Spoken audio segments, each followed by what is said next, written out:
Mesdames, Messieurs, bonsoir à tous. Merci de nous rejoindre sur LCA Télévision. Bienvenue à cette édition du 20h. Nous sommes mardi 10 novembre 2020. Voici pour vous les titres de cette édition. Campagne électorale au Burkina Faso. Les discours politiques sont jusque-là globalement modérés, mais certains candidats n'hésitent pas à se lancer des attaques et des contre-attaques. Dans le discours politique lors de la campagne, Roch-Marc Christian Kaboré répond à Zéphirin Diabré. Edi Kombouego répond à Simon Compaoré. Ces vidéos ont fait les choux gras des internautes sur les réseaux sociaux. Campagne électorale toujours au Burkina. Qu'en est-il du respect des mesures barrières recommandées par le ministère de la Santé? Le constat est tout autre sur le terrain de la mobilisation des militants. Le Covid-19 semble être le dernier des soucis des acteurs politiques engagés dans cette compétition électorale au Burkina.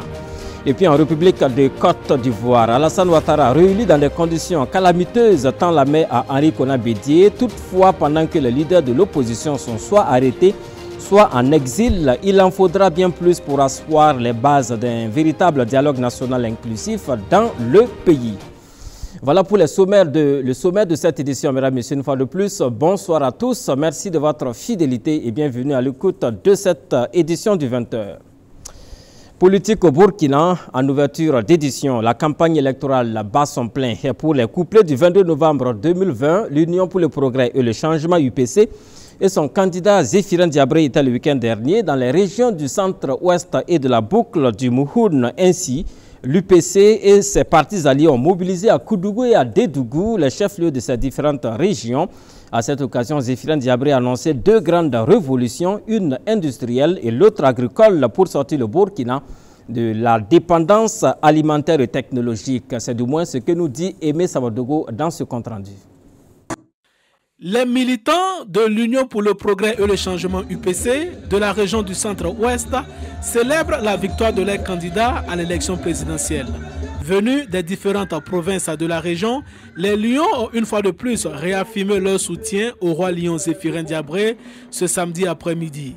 Les partis alliés tels que la NAFA et le Mouvement pour le progrès et le changement MPC ont également mobilisé leurs militants autour de leurs candidats pour une victoire assurée au soir du 22 novembre. Aujourd'hui, moi, Claude Ouedraogo, président du Mouvement pour le progrès et le changement, j'installe et on installera le président Zéphirin Diabré à Kossiam le 22 novembre.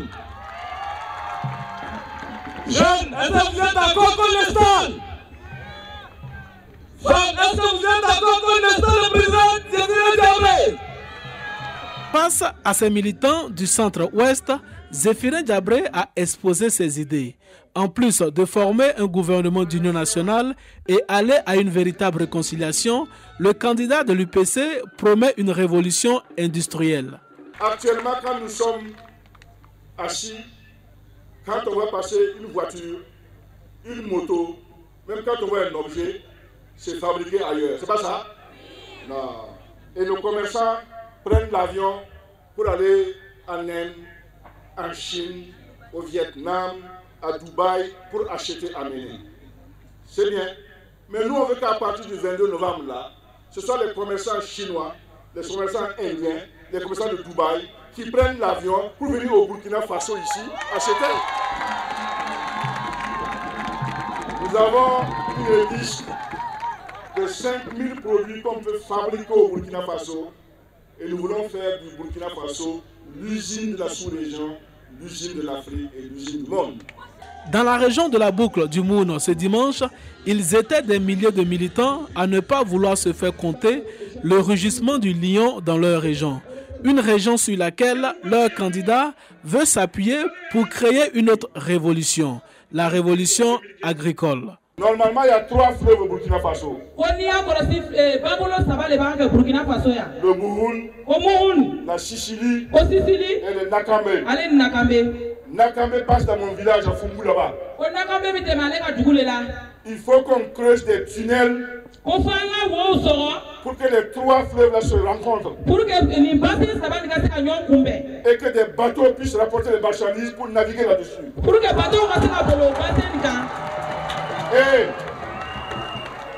Et pour qu'il y ait de l'eau en permanence, je vais creuser un tunnel Du Burkina Faso jusqu'à la mer. Et les pays que le tunnel va traverser, je vais les payer pour ça. Le député Timi Bonzi, fils de la localité, et le directeur de campagne Adama Soso, tour à tour, ont pris la parole pour exposer les failles du pouvoir en place et inviter les militants de l'UPC et partis alliés à corriger l'erreur de 2015 en votant le parti du Lion pour un Burkina nouveau. Et pendant ce temps, les militants du Congrès pour la démocratie et le progrès, CDP, étaient mobilisés dimanche dernier autour de leur candidat Edi Kombego pour un grand meeting à Bobo-Dioulasso. L'ex-parti au pouvoir et son candidat sont allés présenter et défendre leur projet de société devant des milliers de militants du CDP à Bobo-Dioulasso. Abdoulaye Ouattara. De l'est à l'ouest, en passant par le centre-ouest, le Congrès pour la démocratie et le progrès CDP a sillonné toutes ces villes pour convaincre son électorat pour les élections couplées de 2020. Parti du pouvoir suite à l'insurrection populaire, le candidat du CDP face aux militants de la province du Houé a clamé haut et fort que chassés par la rue, ils reviendront par les urnes. La démonstration des rues a été faite ce soir. Mais nous ne voulons pas ce pouvoir des rues. Nous voulons le pouvoir légitime et légal, le pouvoir qui est préconisé par la Constitution, c'est-à-dire le pouvoir par les urnes. Et nous irons conquérir ce pouvoir-là au soir du 22 novembre. Il y avait une grande mobilisation. Et ce soir, le Houé l'a démontré encore. Et nous partons tout rassurés que nous gagnerons le pouvoir. Alors, nous reviendrons au pouvoir au soir du 22. L'ambition du CDP est de repositionner le parti de l'Épi et de la Daba dans la province du Houé comme première force politique par une victoire éclatante aux élections présidentielles et législatives du 22 novembre 2020. Les militants du CDP Houé ont saisi cette occasion pour suggérer quelques doléances à leurs candidats. Le Burkina Faso est malade.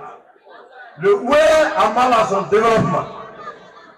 Depuis 2015, le développement du Houé s'est arrêté pour faire place à des politiques de saupoudrage pour masquer les vrais problèmes de la province du Houé.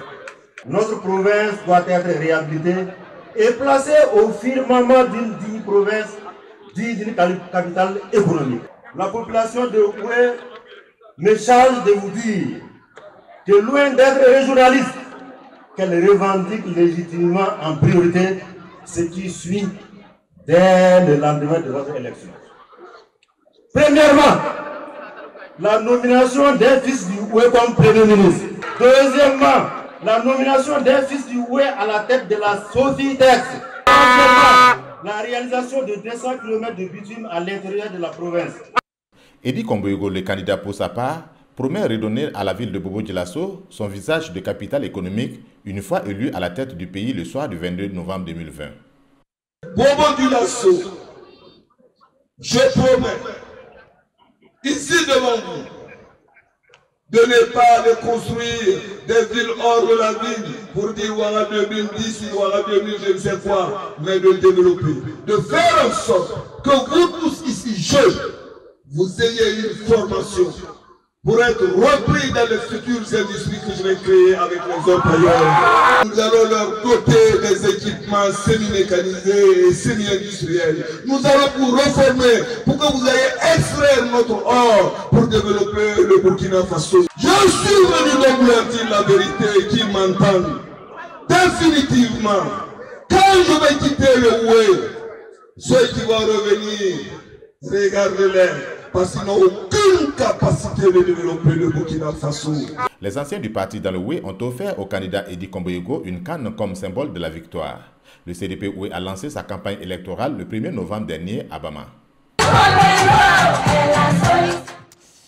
Cap sur la ville de Kongossi à présent, où le candidat Kadri Désiré Ouédraogo lui aussi était en meeting lundi dernier dans le chef-lieu de la province du BAM. L'ex-premier ministre du Burkina et ex-président de la commission de la CEDEAO est allé conquérir l'électorat par la stratégie de l'écoute. Kadri Désiré Ouédraogo a tendu l'oreille sur les préoccupations des populations de la localité, des préoccupations qui se résument à l'insécurité, au déplacement de population, au manque d'écoles, etc.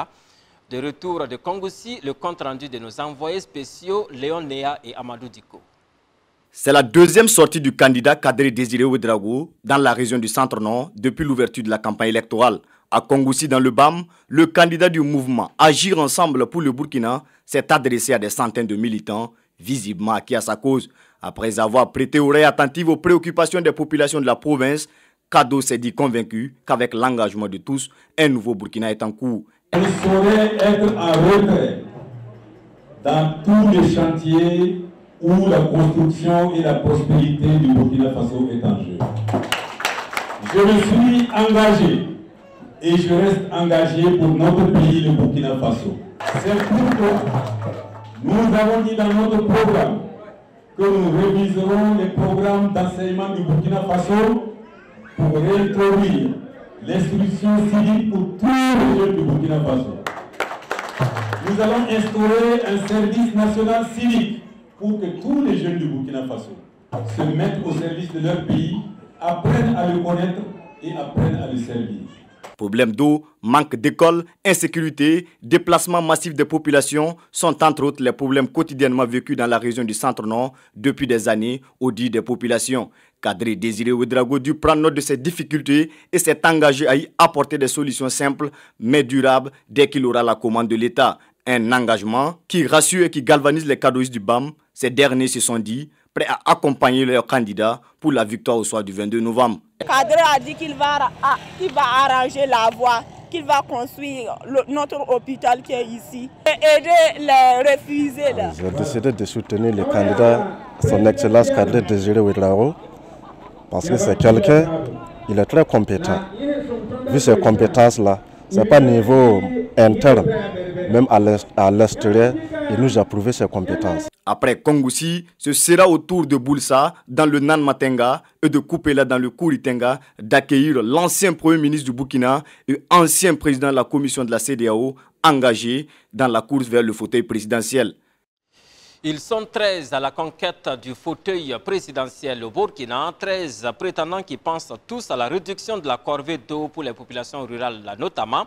Mais comment comptent-ils y procéder? La réponse à cette question est contenue dans les projets de société, des projets de société qui ont fait l'objet d'une lecture croisée dans leur volet accès à l'eau potable. Salif Kabouri.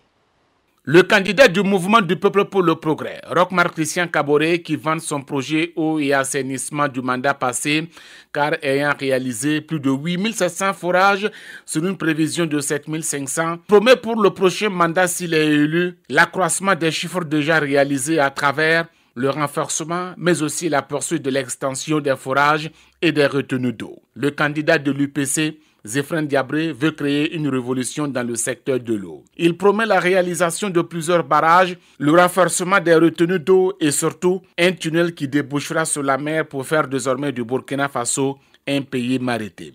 C'est par ce seul canal, dit-il, que l'on pourra dans la foulée créer la révolution agricole. Yacouba Isaac Zida du MPS veut assurer une plus grande exploitation des eaux souterraines comme alternative avec les adductions d'eau potable et forages et mobiliser les ressources humaines et financières pour faire de la maîtrise de l'eau une priorité. Edu Kombego du Congrès pour la démocratie et le progrès propose la proximité des adductions d'eau potable avec les populations. Partout où il y a un Burkinabé sur le territoire national, il devrait en disposer au moins un forage. L'eau ne doit pas être un souci pour le Burkinabé. Il propose de mettre fin à la souffrance des populations s'il est élu le 22 novembre prochain.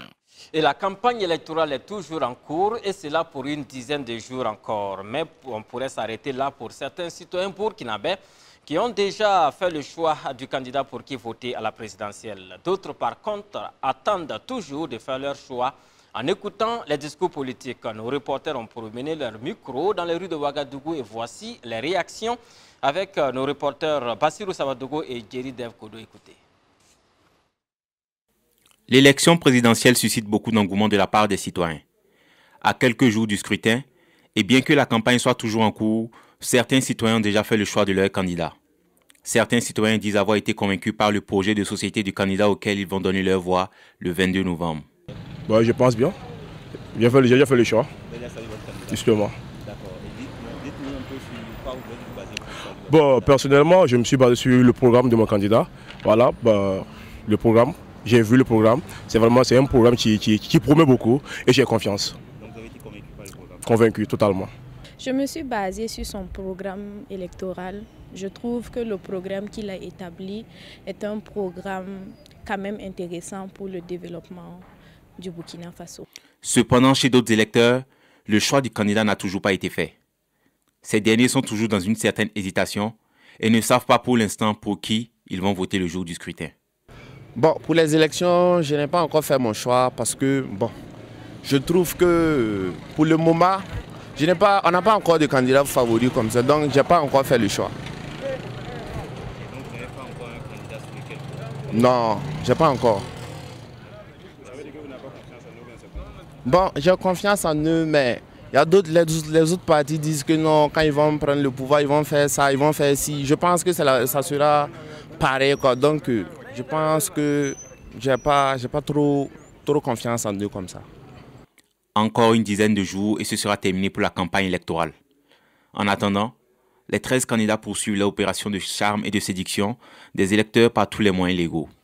Des électeurs qui sont presque devenus des rois, devant qui certains candidats se prosternent à la limite.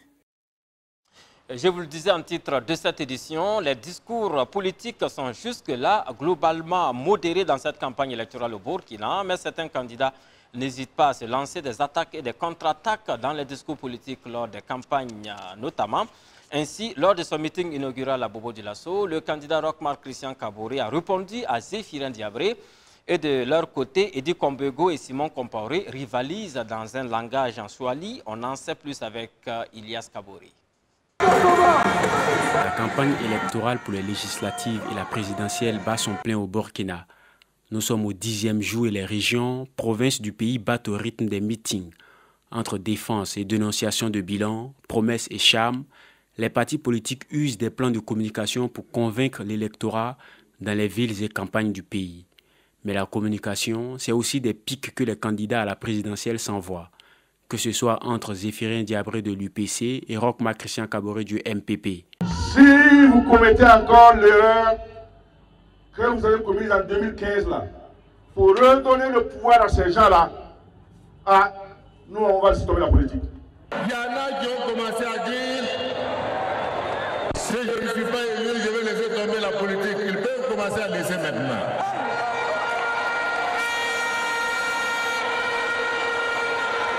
On leur donne une retraite anticipée. Ou encore entre Roch-Marc Christian Kaboré du MPP et Edi Kombego du CDP. Et les réactions en réponse qui font le plus amuser les internautes en ce moment sont celles du directeur de campagne du MPP et le candidat du CDP Edi Kombego. Simon Compaoré a employé au cours du meeting de Bobo-Dioulasso une expression dans une langue kenyane pour dire à ses adversaires qu'il ne représente pas un problème pour la victoire de son candidat. La réponse ne s'est pas faite attendre. Comme disent les Kenyans, Hakuna Matata. Je voudrais vous répondre ce soir que pour la Chine, Pour l'instant, la campagne se déroule bien. La suite promet encore plus d'ambiance puisque nous sommes dans la dernière moitié du temps de la campagne électorale. Les 13 candidats donnent rendez-vous à l'électorat le 22 novembre prochain. Et nous poursuivons cette série d'informations politiques au Burkina Faso avec cette question. Qu'en est-il du respect des mesures barrières recommandées par le ministère burkinabé de la Santé en début de campagne électorale? Le constat est tout autre sur le terrain de la mobilisation des militants. Le Covid-19 semble être le dernier des soucis des acteurs politiques engagés dans cette compétition. C'est bien ce que nous dit Franck Aristide Jefa dans ce commentaire. À travers cet appel, le ministère de la Santé invite les partis politiques à mettre à la disposition des militants des lave-mains et des cache-nez lors des rencontres dans cette période électorale. Le département demande également aux acteurs le respect de la distanciation physique lors des meetings. Les partis politiques doivent aussi signaler tout cas suspect de Covid-19 à la formation sanitaire la plus proche. Mais force est de constater que si cette bonne volonté affichée du ministère de la Santé est à saluer. Il faut néanmoins reconnaître que les acteurs engagés dans le processus, notamment les militants, ne sont pas toujours tous enclins au respect de ces mesures barrières. Ainsi donc, au cours des meetings et autres rencontres mobilisant du monde, la plupart des militants ne portent pas très souvent de cache-nez. Pire encore, la plupart des partis politiques et formations ne mettent pas à la disposition de leurs militants les lave-mains et les gels hydroalcooliques comme recommandé par le ministère de la Santé. De même, le respect de la distanciation physique n'est pas observé. On peut donc le dire, au regard de tout ceci, si aucune contamination n'est encore à déplorer, l'inquiétude demeure. Le respect des mesures barrières étant le seul moyen pour éviter la propagation du virus dans tout le pays en cette période électorale. Et le département devrait redoubler d'efforts en lançant à nouveau cet appel au respect des mesures barrières pendant toute cette période. Politique toujours, élection législative au Burkina Faso. Les progressistes unis pour le renouveau sont en campagne pour les législatives du 22 novembre 2020. Dans la province du Kadiogo, c'est Alexandre Sankara qui est tête de liste. Le PUR entend se faire élire plusieurs députés à l'Assemblée nationale. Question de voter des lois d'intérêt commun. C'est du moins ce que nous dit Alexandre Sankara. Il est au micro de Salif Kabouri. Écoutez-le.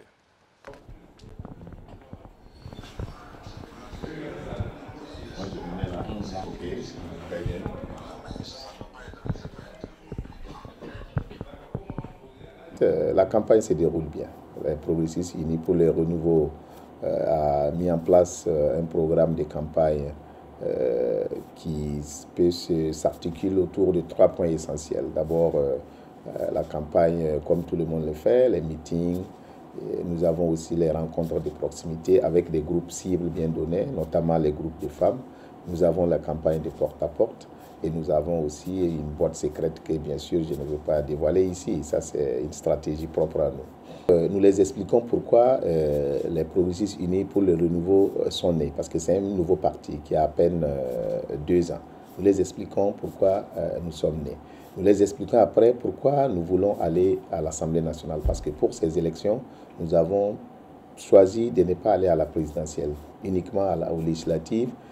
Donc, nous les expliquons pourquoi nous voulons aller à l'Assemblée nationale et nous les montrons nos propositions. Une fois à l'Assemblée nationale, ce que nous voulons faire. Vous savez qu'à l'Assemblée nationale, il y a 3 missions essentielles. C'est d'abord de voter les lois. Et l'article 97 de notre Constitution dit que les députés peuvent initier des propositions de loi. Nous avons initié au moins 6 propositions de loi. Une fois à l'Assemblée nationale, nous allons les porter avec, bien sûr, les autres députés pour les faire aboutir. Et pour le candidat Alexandre Sankara, le message du parti trouve un écho favorable auprès des militants sur le terrain. Je vous propose de l'écouter à nouveau au micro de Salif Kabouri. Oui, vous avez suivi nos premiers meetings. Nous sommes à notre 4e meeting, je crois. C'est la marée humaine. Les gens adhèrent. Parce que le message est très clair et il est très simple. Nous expliquons aux gens pourquoi il faut voter les députés. Qu'est-ce que le rôle d'un député? Et à travers ça, les gens se disent, mais on ne peut pas envoyer à l'Assemblée nationale des gens qui ne connaissent pas le travail du député, qui ne connaissent pas le rôle du député. Par exemple, lors d'un meeting, j'ai dit aux gens, le député, c'est un contrôleur, c'est un surveillant, puisque c'est lui qui contrôle l'action du gouvernement. Quand le gouvernement veut faire une activité, il vient auprès du député pour lui demander l'autorisation. Quand il veut enlever l'argent dans la caisse commune, c'est-à-dire les trésors publics, il vient auprès du député pour demander l'autorisation d'enlever. En retour, le député doit surveiller pour dire, ce travail que tu as fait, il a été mal fait, l'argent que tu as utilisé a été mal utilisé, et voilà les sanctions.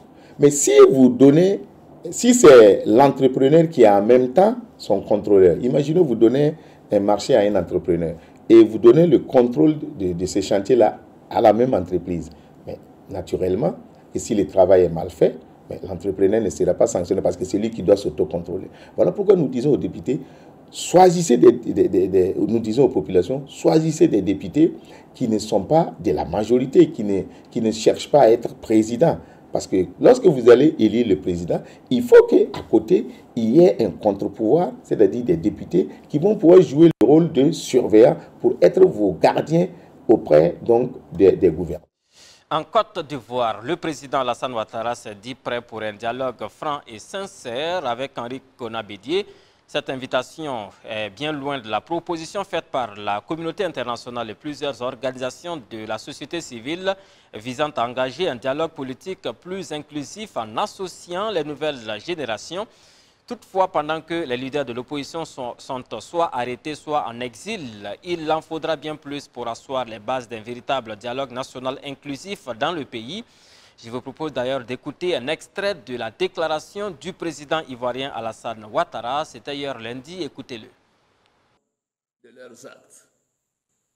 Mes chers compatriotes, je voudrais rappeler que la Côte d'Ivoire revient de loin après la crise post-électorale de 2010-2011 et nous ne pouvons accepter de la voir reculer. C'est pourquoi je demande à la plateforme politique qui a choisi d'agir en dehors de l'ordre constitutionnel de mettre un terme définitif à ces initiatives.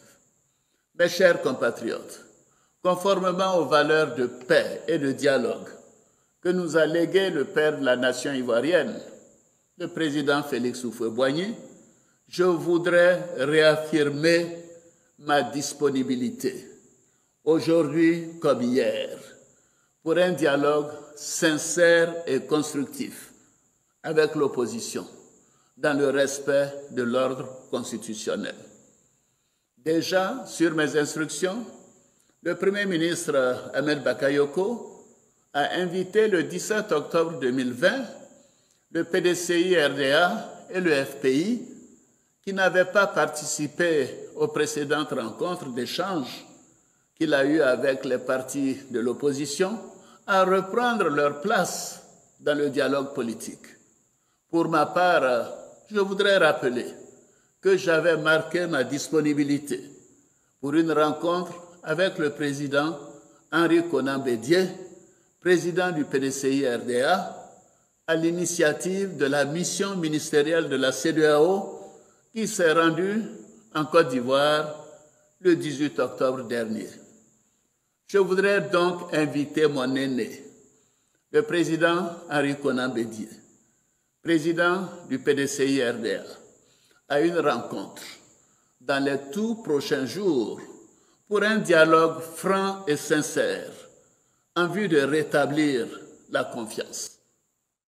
Au Mali, l'ancien président Amadou Toumani Touré, qui a dirigé le pays de 2002 à 2012, avant d'être renversé par un coup d'État militaire, est décédé dans la nuit du lundi à mardi dernier à l'âge de 72 ans en Turquie, où il avait été transféré pour des raisons de santé. Ce mardi, les hommages sont nombreux. La présidence malienne a rendu hommage à l'ancien dirigeant. L'actuel chef de l'État, Badao, a fait une déclaration pour saluer un acteur majeur de la démocratie malienne au destin exceptionnel qui aurait contribué à façonner le visage du Mali moderne. Je vous propose d'écouter Badao. Mes chers compatriotes, comme vous le savez, le président Amadou Toumani Touré s'est éteint tôt ce mardi 10 novembre 2020. 6 jours après son 112e anniversaire. Cette perte cruelle afflige la nation malienne à laquelle l'homme a donné tout son amour et toutes ses forces. Acteur majeur de la démocratie malienne, ATT, aura au cours de son destin exceptionnel contribué à façonner le visage du Mali moderne, enchaînant partout dans le pays des projets de routes et de ponts, d'écoles et de centres de santé, d'accès aux logements sociaux, à l'eau potable et à l'électricité. De Kidal à Kaye, en passant par Koulikoro, le 18 de Bamako, Mopti, Ségou, Sikasso, Gao et Tombouctou, ton empreinte restera forte. Sa voix résonnera toujours et son patriotisme sera salué à sa juste mesure. Au nom du peuple malien, en mon nom propre et en celui des anciens chefs d'État Alpha Oumar Konaré, Dioncounda Traoré et Ibrahim Boubacar Keïta, j'adresse mes condoléances les plus sincères à la veuve du défunt, Mme Touré Lobo Traoré, à ses enfants, à ses proches, ainsi qu'à ses nombreux amis et sympathisants. Notre chagrin, aujourd'hui, est grand. Il est d'autant plus grand que nous pleurons à tété. Un peu moins de 2 mois après le décès de l'ancien président, le général Moussa Traoré. Ce moment est pénible, mais telle est la volonté du Tout-Puissant. Et nous terminons ce journal au Maroc. Le Maroc qui se prépare à lancer une campagne massive de vaccination contre le Covid-19. Cette décision annoncée hier lundi 9 novembre 2020 dans un communiqué du cabinet royal fait suite à une séance de travail présidée par le roi Mohamed VI en présence notamment du chef du gouvernement Saïd Din El Othmani, du ministre de la Santé Khalid Aït Taleb, alors que le nombre de cas de contamination au coronavirus augmente dans le royaume qui compte à ce jour plus de 42 690 cas actifs, dont 959 en réanimation. Le Maroc entend par cette mesure limiter la propagation du virus et mettre fin à la phase aiguë de la pandémie. Selon une source gouvernementale, c'est sur la base de l'avis du Comité national scientifique et des résultats des études cliniques ayant prouvé la sécurité, l'efficacité et l'immunogénicité du vaccin que le souverain a donné feu vert pour le démarrage de cette campagne vaccinale d'envergure qui devrait être entamée dans tout le pays au